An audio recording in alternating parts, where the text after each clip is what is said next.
Good morning, DCC.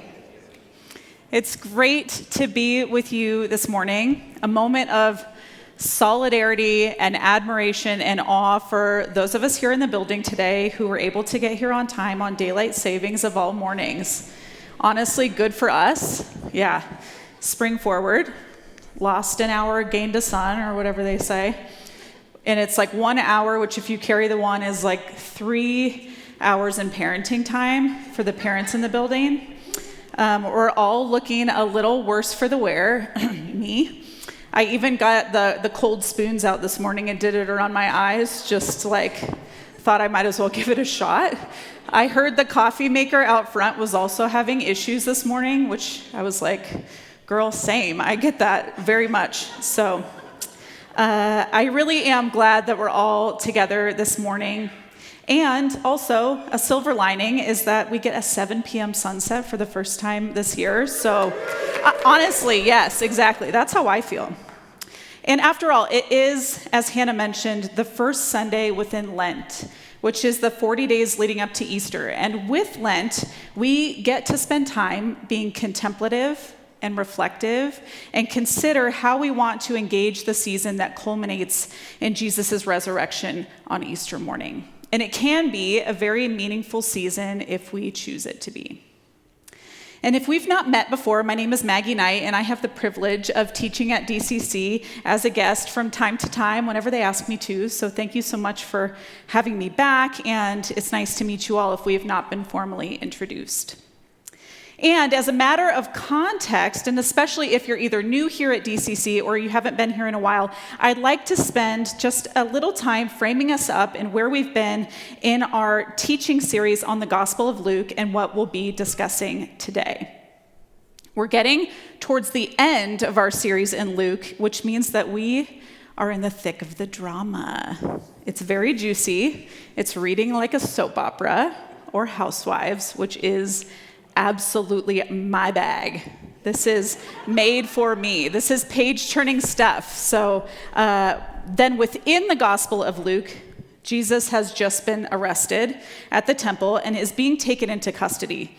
And he does so willingly. It's not like an episode of Bad Boys or Cops, okay? And we pick up there in Luke chapter 22, verses 53 through 62, which say this. Every day I was with you in the temple courts, and you did not lay a hand on me. But this is your hour when darkness reigns. Then, seizing him, they led him away and took him into the house of the high priest. Peter followed at a distance. And when some there had kindled a fire in the middle of the courtyard and had sat down together, Peter sat down with them. A servant girl saw him seated there in the firelight. She looked closely at him and said, "This man was with him." But he denied it. "Woman, I don't know him," he said. A little later, someone else saw him and said, "You are also one of them." "Man, I am not," Peter replied. About an hour later, another asserted, "Certainly, this fellow was with him, for he is a Galilean." Peter replied, "Man, I don't know what you're talking about."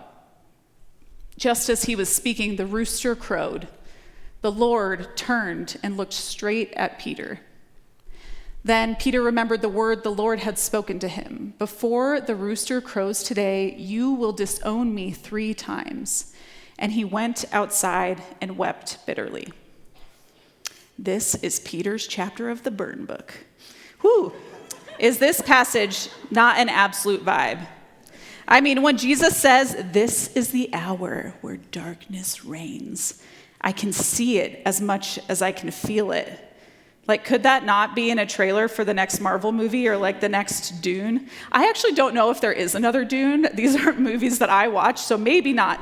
But regardless, I don't know about you, but pretty much everything that happens between the Last Supper and the resurrection is visceral. It really is. You can feel it. And maybe it's just because we know what comes next in the story, but the vibes are rich. And this passage that we just read is no exception. And it reminds me a lot of one of my very favorite TV shows. Not Housewives, the other one. Traitors. The Traitors. Is anyone else out there watching Traitors? And if you aren't or you haven't, welcome to my TED Talk. If we've interfaced at all in, honestly, like the last few years, you have likely heard me talk about Traitors and how good it is. It's a reality TV competition show, hear me out, where you're either a faithful or a traitor, and everyone has to figure out who's who and what's what. If you ever played Mafia as a kid, it's that, but it's with C-level reality celebrities. I love this show, and this excerpt from Luke feels like it could have been pulled right out of it. And one of the best parts of Traitors is a lot of the setting happens in the dead of night, by firelight, by candlelight, by torch. There's betrayal and secrets and banishment and denial and even murder. And this is an interesting passage because as I did research for this teaching, I cannot tell you how much discourse there is from scholars and theologians on the differences between what Luke describes here and what's described in the other Gospels, specifically in Matthew and Mark. And there's so much disagreement and discourse amongst these scholars about things like, but not limited to, were there 3 trials and discussions about Jesus' guilt over the course of the night, or 2, or just one really long one? Which high priest's house is this? And did they live in the same house because they were related, or was this different wings of the same house, or is it just that you could see one of their houses from the other one's house? Did Peter's 3 denials happen over the course of one conversation, or was there like a little bit of time in between each one, so it's actually 3 conversations? Was Jesus near the fire with the folks and overheard all of the interactions and the 3 denials, or was he being held in a different room and heard as he passed by while in transit? Just to start. And that's enough to want like a flow chart, a Gantt chart, a scatter chart, some type of chart. I feel like the guy with the red string in the room full of newspaper clippings, right? But I do think it's valuable to try to get to the bottom of the timeline and all of the different players here. And there are chapters and books dedicated to parsing out which among the 4 Gospels is the most historical, the most accurate, the most factual, and which language is literal, and which language is figurative. And I'm not saying it's not important to dig into these questions, but what I am saying is, man, am I thankful that someone else did it and not me. The only thing I could walk away from this research thinking is, who knows? It kind of all seems valid to me. I loved this quote from one scholar, Darrell Bach, as it relates to Jesus' trials. He says, "There is so little information that it is hard to answer the question with certainty, period." I mean, like, put that on my tombstone. But one significant difference that's unique to the book of Luke as it relates to this passage, and one of the biggest discussions is about whether Peter's 3 denials happen in the night, as it is here in Luke, or in the morning, after a night of trials and questioning and secret meetings, as it is in Matthew and Mark. And does it matter? And I've asked myself this question: why would Luke's gospel be the only one to place these 3 denials during the night if that wasn't in fact the timeline? And I can already tell you where I've landed. It does matter, and here is why the setting is so important here. Because it's cooler. It just is. I mean, can you imagine this happening over lunch? Or over coffee that like have the sun in their eyes? I don't think so. It's just not as cool. The setting sets the scene. And the scene here is that something is going down. And nighttime around a fire is just that much more impactful. Can you imagine Jesus perfectly teeing up this interaction by saying the hour where darkness reigns, and then it takes place during the daylight? No, the drama would be wasted. But nighttime is that girl. She is giving you intrigue and darkness and shadows. You get all of that and more. It just could not be any other way, just like Traitors. I think Luke got it just right. Don't change a thing, baby. And to me, it's even obvious why there's so much to be said about the conflicting details. It was the middle of the night. Everyone is tired. How could they possibly recount accurate details when they've been up for a day or more? I know I couldn't. In the midst of having newborns, when I was awake against my will, in the wee hours of the morning, I couldn't even tell you like my legal name and my date of birth, let alone recount times, names, orders of things. All I'm saying is there's a reason that long periods of being awake is used with prisoners of war, okay? It's inhumane. It's classic sleep deprivation. And it also causes cognitive dysfunction. Here's what an article from the New York Times says about sleep deprivation. Even just one night of less than 6 hours of sleep can impair your short-term memory the next day, said Dr. Richard Castriata, a sleep medicine specialist at Keck Medicine of USC. Not everyone responds to sleep deprivation in the same way, but generally speaking, the longer you go without adequate rest, the greater the burden on your brain. Extreme sleep deprivation, being awake for 24 hours or more, can even make people behave as if they're intoxicated, he said. Okay, so next time you see a drunk person, just ask them to recount everything that happened over the last 8 hours. And I think we start to see some of the reason why we have disagreement about what happens here in this interaction. So with so many questions outstanding about what happens here, why include this at all? What should we make of this? If it causes so much confusion, why is it important as Jesus walks from his arrest to his ultimate death? I can think of a few reasons why the Gospels in varying degrees mention Peter's denials. First of all, Peter's 3 denials are essentially receipts, proof, timeline, screenshots for Jesus that he is in fact the Son of God, if there was still any question. And for some in this moment, perhaps there still was.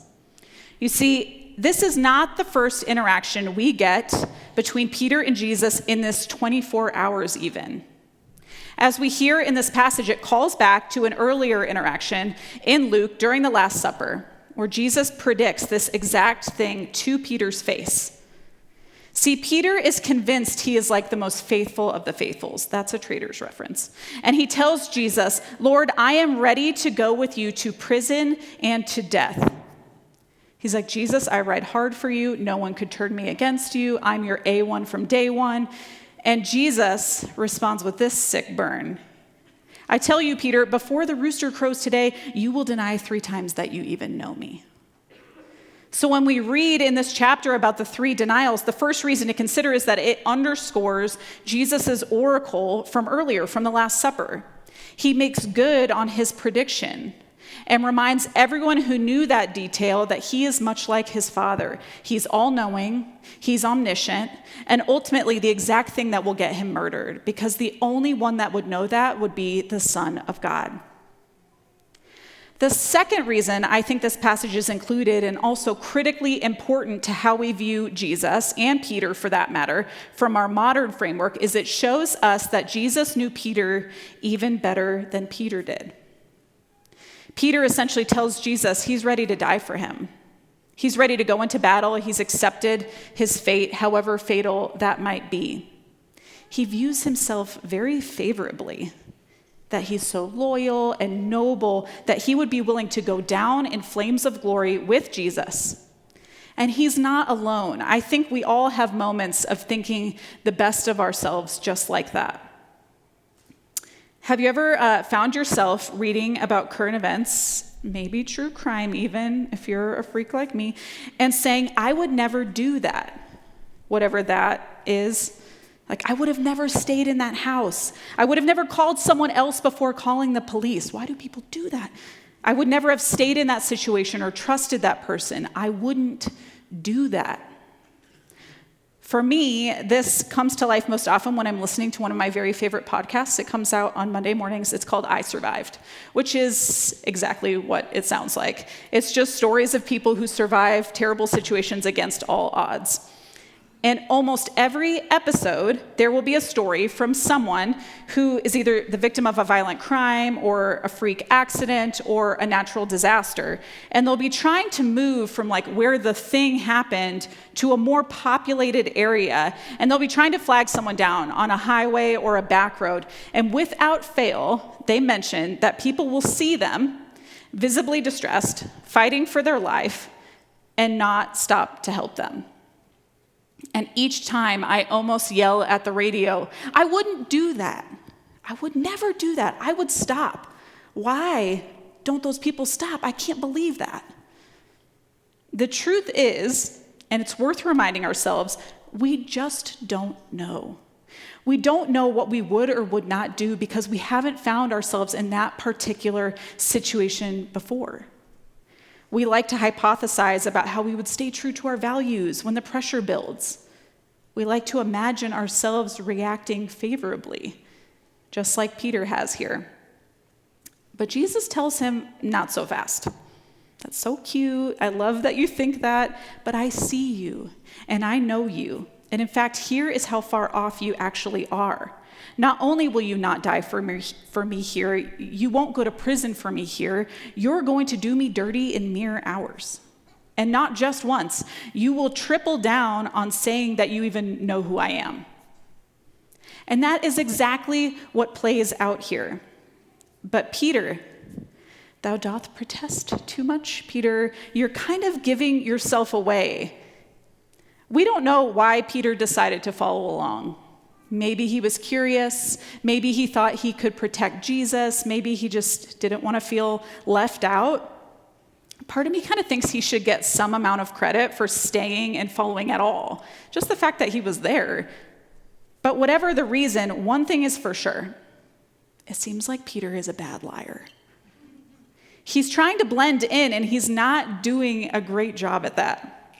They're like, he doesn't even go here. I kind of picture him with one of those like Groucho Marx disguises. He's like, what? It wasn't me. If you're a parent or if you've been around kids for any significant amount of time, you may have had this pretty universal experience where your kids deny doing something that it's painfully obvious that they've done. The proof is in the pudding, right? Or the chocolate, or the frosting, or the cupcake. You get where I'm going? Here is a personal favorite of mine. Hey, Jack, did you eat a cupcake? No. You didn't eat a cupcake? No, I was at home. You sure you didn't eat a cupcake? No. I thought you maybe had a cupcake. No. No? No. Definitely not? No. Not like in the last couple minutes? No. No cupcake for Jack?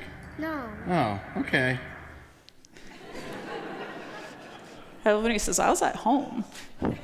He's committed to the bit. You got to give him credit for that. But is that not a master class in gaslighting? Teach him young. All my millennials will know it's just like Shaggy once said, it wasn't me. Or when Mariah Carey said that she didn't even know who J-Lo was, eye roll. I mean, ma'am, nobody is believing that. Similarly, Peter is not as sly as he thinks he is. And I think there's an important idea here for us to grasp. That there's someone out there who could be more familiar with our inner workings, our values, our goals, our longings, our motivations than we are. And that feels a little unsettling, doesn't it? That we aren't as mysterious as we think we are. But also that we could be read that plainly by anyone, but especially by Jesus. But instead of thinking of it like that, I wonder if it could be comforting or freeing even maybe, that we don't have to keep up pretense with Jesus, that we can envision ourselves in Peter's shoes. What we don't know is if he got defensive or dismissive or argumentative or even agreeable when he was told what he's actually capable of. But the truth is perhaps none of us know what we're actually capable of. And perhaps that's not just okay, but maybe it's good news. To be able to say, I hope I know exactly who I am, but when I don't, I can trust that Jesus will be able to see through any version of myself that isn't accurate or that's too complimentary. That I can still be not just known, but also loved for who I am at my least pleasant, or at my worst, really. Because one thing scholars are not in disagreement about is whether or not Jesus loved Peter. Which leads me to the third and last reason that this interaction matters and is important to the gospel story and important to us as Christ followers. Not just the denials, but essentially where this passage ends, with Peter's realization that Jesus was right about him all along. Perhaps he feels exposed, raw, surprised, but Jesus is none of those things. And the look between them at the end of this passage, I believe that says it all. I don't think there was anything that was not on the table between them at that point. See, the reason that this passage ends like a rom-com with a knowing glance between the two of them is that this is not where things end between Peter and Jesus, despite Jesus' death being imminent. I couldn't help but think of that one scene in The Notebook, which is a classic, not the one with the birds, the other one with the handsome white guy, Ryan Gosling, where he says, "It wasn't over, and it still isn't over." I think that's where the synergy ends, but you get my point. Things do not end here. There's hope for Peter and Jesus' relationship yet. Because like I said, Jesus loves Peter, and Peter loves Jesus. And on the other side of Jesus' death and resurrection, they will have another last conversation that we hear about in the Gospels. If we pivot over to the Gospel of John, we get this last interaction between the two of them. The passage is rightly called Jesus Reinstates Peter, and it says this. When they had finished eating, Jesus said to Simon Peter, "Simon, son of John, do you love me more than these?" "Yes, Lord," he said, "you know that I love you." Jesus said, "Feed my lambs." Again, Jesus said, "Simon, son of John, do you love me?" He answered, "Yes, Lord, you know that I love you." Jesus said, "Take care of my sheep." The third time he said to him, "Simon, son of John, do you love me?" Peter was hurt because Jesus asked him the third time, "Do you love me?" He said, "Lord, you know all things. You know that I love you." Jesus said, "Feed my sheep." I love that he was hurt, that he asked him 3 times. Like, Peter, don't you see the symbolism in the threes? Like, don't be dense, just let it happen. You thought Taylor Swift was the only one that utilizes Easter eggs? Think again. This is the master of symbolism at work. You have 3 denials and then 3 matching proclamations of love to cover them. See, Jesus is not done with Peter, not by a long shot. He loves Peter, and we see this here.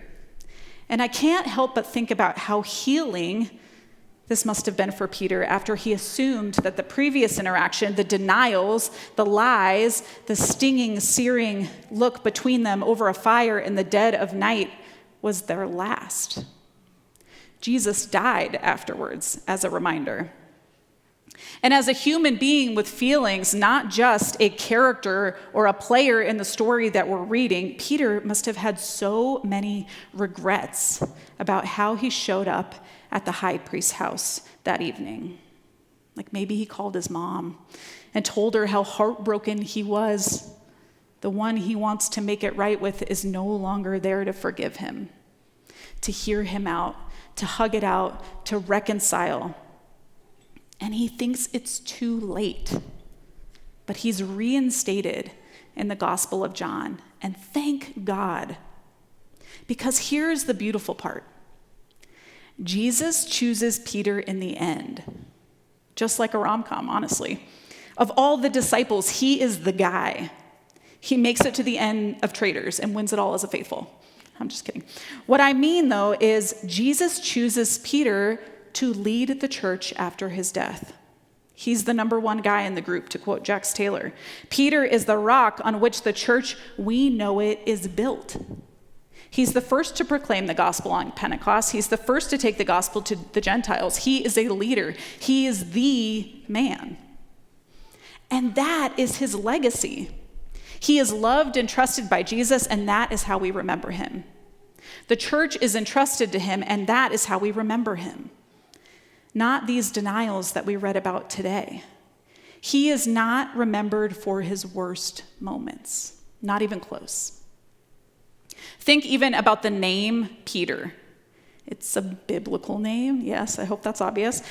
But it's still a very common name all these centuries later. From 1880, when they started tracking this name data, to 2010, Peter stays in the top 200 boys' names in popularity. Here's what Nameberry, which is a naming website that every parent in the room knows about, says about the name Peter. For generations, there have been pleasant childhood associations with this classic New Testament name, what with Peter Rabbit, Peter Pan, et al. But as user-friendly as this makes the name, it has a solid traditional side as well. Never as widely used as some of the more traditional Anglo-Saxon stalwarts, Peter retains an enduring appeal to parents seeking a less used classic with those nice childhood associations. That's sweet. That's pretty pleasant, right? I'm sure we all had a Peter in one of our elementary classes. Like, are the Peters in the room with us? Now, compare that against another figure within the Gospels who has a less than favorable interaction with Jesus on the path to his death and resurrection. Michael preached about this a few weeks back. Judas. How many kids in your second grade class were named Judas? I really hope none. Here's what Nayberry says about the name Judas. The name Judas is a boy's name of Greek origin meaning praised. Though there were two apostles named Judas, everyone remembers the one who betrayed Jesus, and the name has been permanently shunned. Whoop. Yikes. That's it. I mean, we even use the name Judas when we're name calling. We'll say, "You're such a Judas. I can't believe you betrayed me." But no one's out there saying, "You're such a Peter." Not in the same way, I hope. But Peter's legacy is so largely positive, not despite his denials of Jesus, but perhaps even because of his denials of Jesus. Perhaps the reason we still think of Peter so positively is because he's an example of making good, of turning around, of overcoming. Maybe he reminds us time and time again that there's always more time. Even at the end, even in the last moments, there's always redemption, there's always reconciliation, and there's always, "You know that I love you." After all, there are many data points and anecdotal evidence to suggest that we tend to prefer a hero or a protagonist that has a downside, a flaw, some type of vulnerability, or something that makes them feel particularly human. Even the character of Superman skyrocketed in popularity once writers introduced the idea of kryptonite. We like to see ourselves in the protagonist and the hero, and the same is true here with Peter. Now, what if we moved throughout the world with that type of confidence in where we stand with Jesus? That yes, he's all-knowing, knows who we are, even when we disappoint ourselves, loves us, allows us to redeem ourselves, and allows us to lead and be who he knows we are at our core. Human, yes, but also good and deserving and trustworthy and compelling and a leader and beloved and chosen. What if the Son of God spoke those words over you? I don't know about you, but for me, I feel like that would change everything. It would change everything to be able to know that even when we make mistakes as sinister as betrayal, there is still a path forward. There's still an example.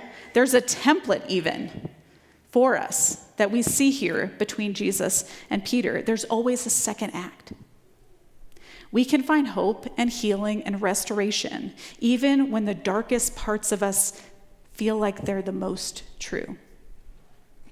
And I'm not sure what you deem your worst moments, or the thing that you replay in your head as you're trying to fall asleep, or the regrets that you hold, or the relationships that you have not yet reconciled.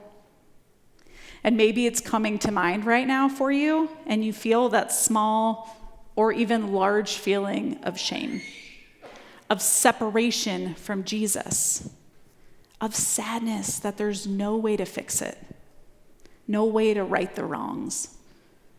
And then the anxiety that holds hands with the shame as they often do. But here's what we now know to be true after reading this passage. That if Peter can come back from these denials without a scarlet letter, he can be reinstated with Jesus, ultimately lead the church, there's hope for me and you. There's hope for our legacy. That our good name will be held in high esteem long after we're gone. One who is loved by Jesus above all, after all. One who took that love and let it ruminate and went to lead. We are all these parts of Peter and more. We think we know how we would respond in high-stress situations, and it's a pretty rosy outlook. but we also have the ability to deny and turn against the ones that we love the most. We do. We have it within us to make grave mistakes in the time of someone else's greatest need. We have it within us to recognize those mistakes in real time and be brokenhearted by them. And ultimately, we have the ability to be reinstated, to be reconciled, and we're capable of healing and wholeness and leadership and love and all the things that were available to Peter. They're available to us too, all of that. Peter is special, but he isn't special, if you get what I'm saying. That's me and you. That's all of us who love Jesus and are also deeply, irrevocably human. We too can be loved and chosen by Jesus. May that be so. Let's pray together. Creator God, we come to you grateful for stories of people like Peter who show us ways to love you and yet be human and fallible. We ask that as we enter into the season of Lent and prepare our hearts and minds for Easter, that you remind us that being human is part of our story, and that it's never too late to reconcile and make things right when we inevitably fall short. Help us find the words, "You know I love you," when we feel so deeply and irrevocably flawed. Help us to accept all the grace that comes with following you. Amen. As we enter into a time of Eucharist, I want to remind you that our table is open for everyone, that no matter who you are or how you're showing up today, Jesus beckons us and he says, "Come, you who are poor and needy. Come weary and brokenhearted. Come fear-filled and lonely. Come joyful, come sad." On the night that Jesus was betrayed, not long before Peter's denial, Jesus was eating. And he took bread and he broke it, saying, "This is my body, broken for you. Take and eat." And in the same way, Jesus took the cup. And after he'd given thanks to them, he said, "Drink from it, all of you. This is the blood of the new covenant, which is poured out for poured out for many for the forgiveness of sins." As you come and participate in this today, may you take a moment as you take the bread and dip it into the wine and remember that you are deeply loved, that you matter, and that you belong. Come to the table when you're ready.